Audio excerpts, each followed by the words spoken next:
Today, you are going to read Two Grandmas. Let's read it together. And as we're reading this, we're going to use our schema. What do we already know in our brain about going to grandma's? And then we're also going to be inferencing today. And inferencing means putting those clues together to figure out what they were saying. Let's read together. Mary and her mom walked quickly to the car and loaded their suitcase into the trunk. They had a 3-hour drive ahead of them, and they wanted to make sure to beat the 5 o'clock traffic out of town. So it's 3 hours away. That would be pretty far away.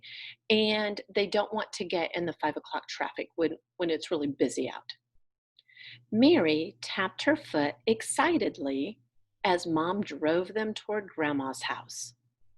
Mary hadn't seen her grandma since summer vacation, and she had so much to tell her about her new class.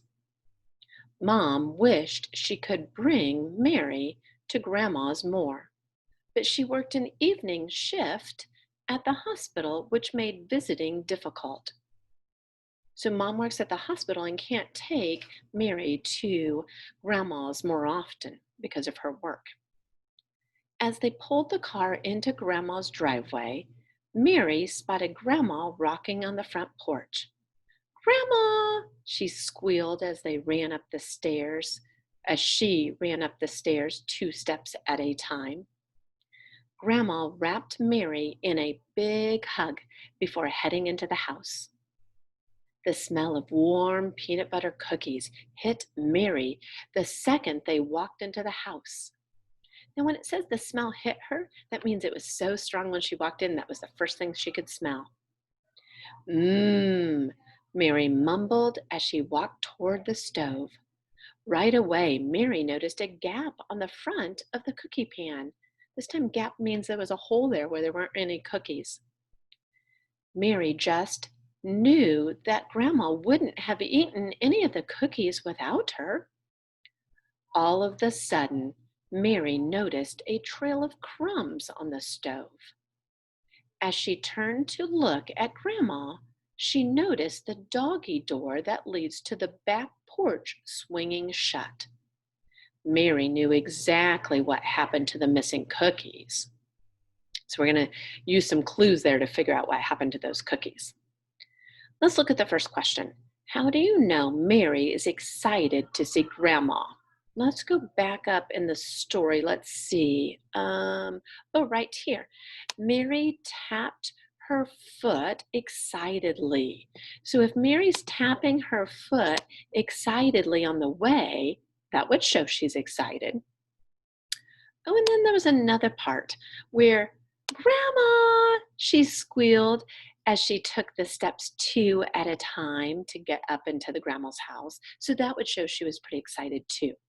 So you're going to write one of those 2 answers. You can write that she squealed when she saw Grandma and ran up the steps, or you could write that she was tapping her foot excitedly.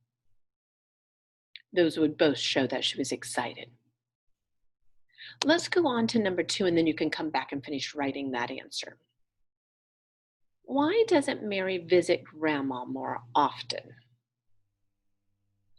Back in the story, yes, it said that Mom had to work at the hospital, so then it was hard for Mom to take her to see Grandma more often.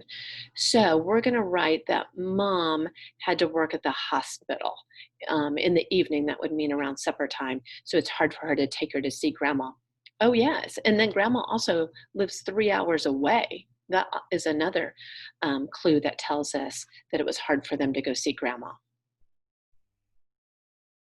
So that's what you're going to write for number 2, is that Mom worked at the hospital, and you could even write that that Grandma lived 3 hours away.